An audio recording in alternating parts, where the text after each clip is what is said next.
Hey guys, welcome back to the channel. आज हम एक ऐसा चैप्टर में डाइव करने वाले हैं जहां हर मोड़ पर एक नया ट्विस्ट है। पिछले एपिसोड में जहां छोड़ा था वहीं से पिक करेंगे एंड ट्रस्ट मी, अब चीजें और भी इंटेंस होने वाले हैं। So let's go. आज तुम्हारी मीटिंग 8 बजे है ना? कियारा ने निवाले को चबाते हुए हल्के से मुस्कुराकर पूछा। शिवानी जो सामने बैठी जूस पी रही थी उसकी ओर देखकर बोली, हाँ, मैं निकलने ही वाली थी। कियारा फिर उसे नर्म मुस्कान के साथ शिवानी के प्लेट में खाना परोसने लगी। तभी विद्युत कमरे में दाखिल हुआ। कुर्सी खींचते हुए बोला, शिवानी, सिद्धार्थ सर का कॉल आया था। उन्होंने कहा कि मीटिंग अब 10 बजे है, इसलिए उन्होंने आराम से आने को कहा। कहते कहते वो ग्लास में जूस डालने लगा। इतना सुनते ही क्यारा के चेहरे पर हल्की सी रूखापन उभर आया। उसने धीरे से कहा, और तुमने उसकी बात पर इतनी आसानी से भरोसा कर लिया? विद्युत जो गटागट जूस पी रहा था अचानक रुक गया। गले की हड्डी अटकती सी महसूस हुई। उसने हकलाकर कहा, आप कहना क्या चाहती है? क्यारा मुस्कुरा दी, लेकिन वो मुस्कान वैसी नहीं थी जैसे वो अक्सर शिवानी को देती थी। वो मुस्कान कुछ और ही थी, ठंडी, खामोश और ऐसी जैसे रूह तक में सिरन भर दे। ये सब देख शिवानी ने तुरंत क्यारा की कलाई पर हल्की चपत मारते हुए कहा, उसे डराओ मत यार। अरे, मैं डरा कहाँ रहा हूँ, मैं तो बस मजाक कर रही थी। क्यारा ने मासूमियत से सफाई दी। सिद्धार्थ, तुम्हें गलत जानकारी दी है। क्यारा की आवाज अब थोड़ी सख्त थी। मीटिंग 10 बजे नहीं, मीटिंग 10 बजे नहीं, 8 बजे ही शुरू होने वाली है और हम ब्रेकफास्ट के बाद सीधे हाई स्टेक के लिए निकलने वाले हैं। शिवानी ने ये कहते हुए क्यारा को घूरा, फिर विद्युत की ओर देखा। विद्युत, जो अब तक खुद को सुरक्षित मान रहा था, बस एक शब्द बोला, ओ, फिर अंदर ही अंदर खुद को कोसने लगा। मैं भी ना कैसे उसके बातों में फंस गया। वो तो शुरू से ही शिवानी को भटकाने के लिए चाले चलता है। अच्छा हुआ वक्त रहते साइड ले ली, वरना शिवानी तो मुझे कहीं का नहीं छोड़ती। वो रह रह कर नजरें उठाकर उस ओर देख रहा था जहाँ शिवानी अब मुस्कुरा कर कियारा को अपने हाथों से खाना खिला रही थी। पर विद्युत जानता था कियारा कितनी खतरनाक है, और तभी उसे अपने पुराने बॉस की कही हुई बात याद आ गई। कभी किसी ने राठौर एंटरटेनमेंट से एक मूवी की 2 लाइन चुराने की कोशिश की थी, पर उसका जो अंजाम हुआ था वो सुनकर भी रूह कांप जाती है। अगर खबरों की माने तो उस आदमी के सारे bank account, passport, civil score तक फ्रीज कर दिए गए थे। उसे दिनों तक टॉर्चर किया गया था और अंत में उसे राठौर एंटरटेनमेंट के ऑफिस में ही जूते और टॉयलेट साफ करने के लिए बंद कर दिया गया था। खबरें तो बस इतनी कहती है, पर कोई भी खुलकर उनके खिलाफ बोलने की हिम्मत नहीं करता। राठौर एंटरटेनमेंट और उनके खतरनाक अंजामों की कहानी इंडस्ट्री के हर गली मोहल्ले में फुसफुसाई जाती है, लेकिन कोई भी उनके खिलाफ बोलने की हिम्मत नहीं करता। यही बात है अब विद्युत को अंदर ही अंदर खाए जा रही थी। वो कंफ्यूज भी था, क्योंकि ग्यारह राठौर, जिसका नाम सुनते ही बड़े बड़े फिल्म मेकर तक कांप उठते हैं, जो अपने आर्टिस्ट और प्रोजेक्ट्स के लिए कुछ भी कर सकती है, जिसे इंडस्ट्री में एक रूथलेस, कोल्ड और सेल्फिश बॉस कहा जाता है, वही कियारा अब शिवानी के सामने बिल्कुल एक मासूम बच्चे की तरह पेश आ रही थी, जैसे कोई बच्चा अपनी माँ की हर बात मानती थी। इन्हीं उलझनों के बीच कुछ ही पलों में नाश्ता खत्म हुआ। राघव, विद्युत और शिवानी निकल पड़े, और अच्छा हुआ कि क्यारा का मेंशन हाईस्टेक ऑफिस के ज्यादा दूर नहीं था, सिर्फ 15 मिनट का फासला, और वो बिल्कुल 7:30 बजे पहुंच गए, मीटिंग के आधा घंटे पहले। शिवानी पूरी कॉन्फिडेंस के साथ ऑफिस में दाखिल हुई। उसने पहले ही हाईस्टेक,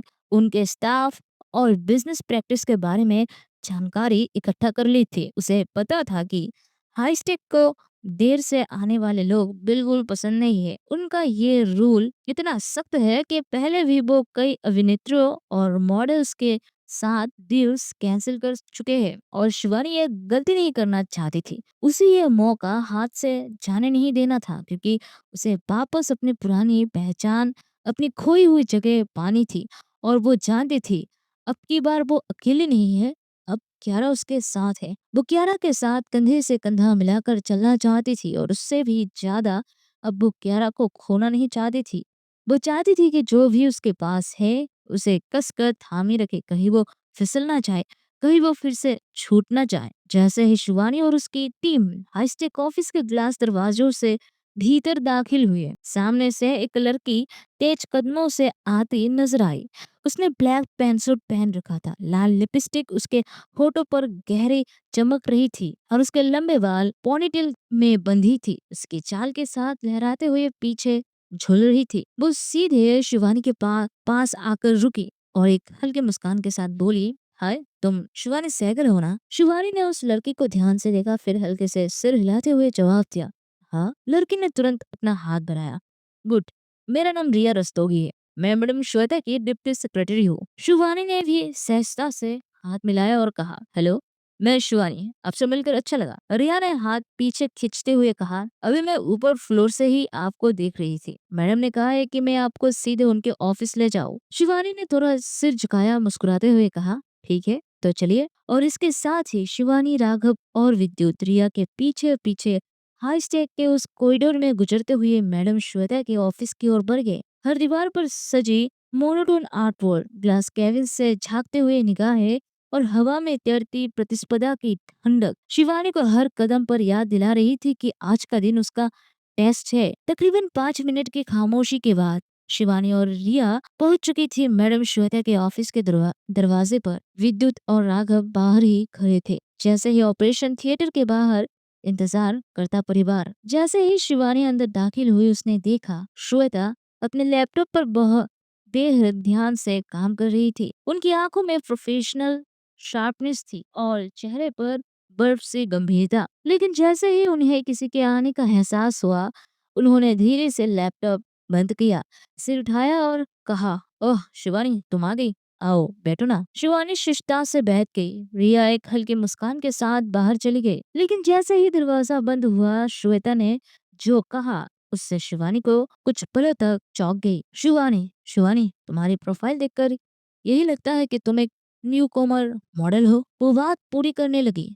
आवाज में कोई लाख लपेट नहीं थी, बस सीधी और ठंडी सच्चाई। देखो शिवानी, तुम यहाँ तक आई हो, मुझे मालूम है तुमने कई सपने लिए होंगे, लेकिन तुम्हें ये भी समझना होगा कि ये हमारे पहले एशियन मार्केट लॉन्च है और हम किसी भी तरह का रिस्क नहीं लेना चाहते। आई एम सॉरी, तुम इंडिया में ट्राई करो, शायद बाहर तुम्हें कुछ मिल जाए, लेकिन फिलहाल के लिए तुम हमारे थीम और लेवल के हिसाब से फिट नहीं बैठती। इतना कहकर श्वेता चुप हो गई। कुछ पलों को सन्नाटा छा गया। शिवानी ने गहरी सांस ली और धीमे लेकिन ठहरे हुए लहजे में कहा, मैडम श्वेता, एक बार मेरी बात तो सुनिए। लेकिन श्वेता ने हाथ से इशारा कर रोकते हुए आंखों में कठोरता लाकर बोला, अब तुम जा सकते हो शिवानी, मुझे इस बारे में कुछ और नहीं कहना है। शिवानी समझ चुकी थी, अब यहाँ कोई जगह नहीं बची, ना शब्द की ना दलीलों की। जैसे ही शिवानी बाहर निकली, उसे एक और तूफान रास्ता रोके खड़ा मिला। ओहो मैडम, कहाँ चली? मीटिंग नहीं करनी क्या? आवाज तीर की तरह गुंजी।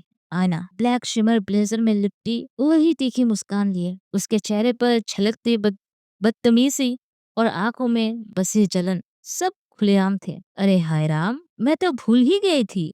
आयना बोली, हमारी शिवानी सैगल जी तो अब न्यू कमर मॉडल बन गई है, एक ऐसी एक्ट्रेस जिसे जिसे शायद ही अब कोई पहचानता हो। ये सुनकर शिवानी ने दांत भींचे, गहरी सांस ली और खुद को किसी तरह शांत रखने की कोशिश की।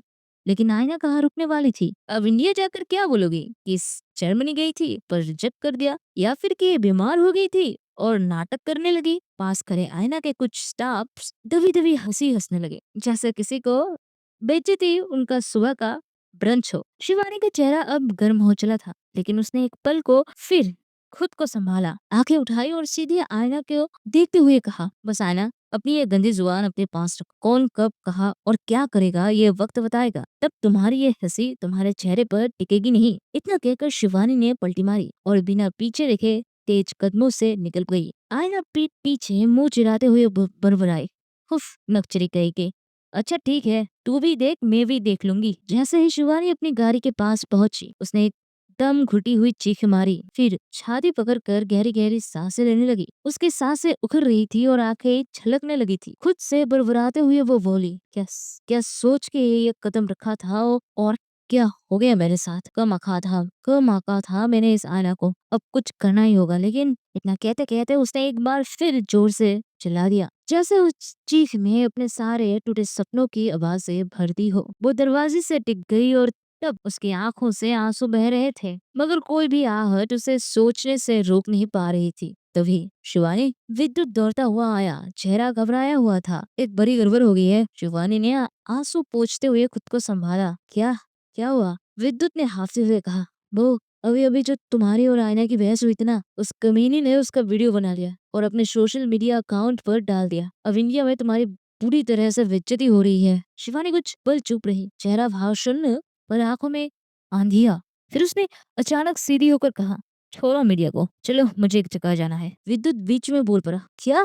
तुम कैसी बात कर रही हो? हमें इस मामले को अभी सुलझाना चाहिए। हमें श्वेता से फिर से बात करनी चाहिए। तुम्हारा रोल वापस लेना चाहिए। शिवानी ने धीरे से उसकी ओर देखा। आंखों में कोई आंसू नहीं था, बस एक ठोस इरादा।